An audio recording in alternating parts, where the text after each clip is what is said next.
Don Corleone, Stanley Kowalski, the Wild One, a contender, almost, Don Corleone again, Superman's dad, and Dr. Moreau.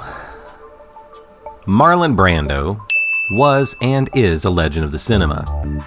Despite the obvious mental and physical decline that started in his middle age, he remained larger than life with an imposing presence that awed anyone who met him, both the famous and the ordinary.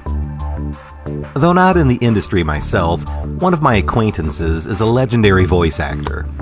His name isn't well known like Mel Blanc or Frank Welker, but suffice to say, if you grew up watching cartoons or commercials in the late 1960s to the mid-1980s, you've absolutely heard his voice.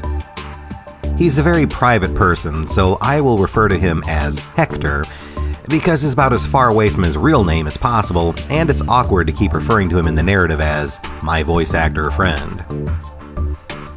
Hector was good friends with the late Price is Right announcer Roddy, a legend in his own right for his particular industry. At one point, Roddy was easily one of the most popular announcers on television, both for his vocal talent and his flamboyant dress style. Occasionally, my friend Hector and Roddy would have dinner together.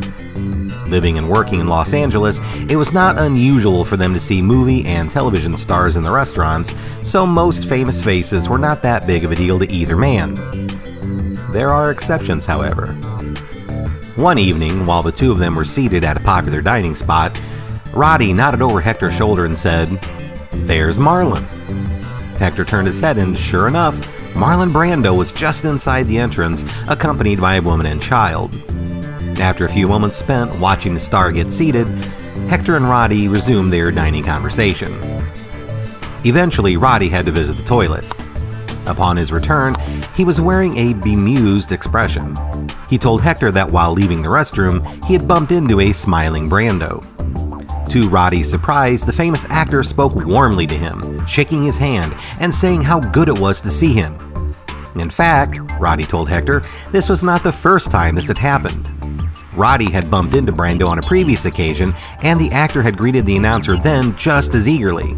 Hector and Roddy spent some time discussing Brando's motives, and the best theory they could come up with was that Roddy sort of resembled a well-known producer, and Brando was probably trying to hit him up for work.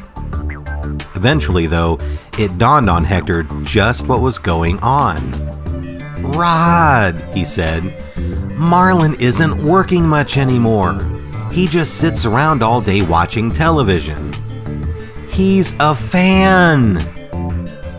So remember, if you ever find yourself feeling starstruck by how famous celebrities aren't like the rest of us, just picture Hollywood legend Marlon Brando, Don Corleone himself, lounging around his house watching awful daytime television and clapping along with a garishly dressed game show announcer.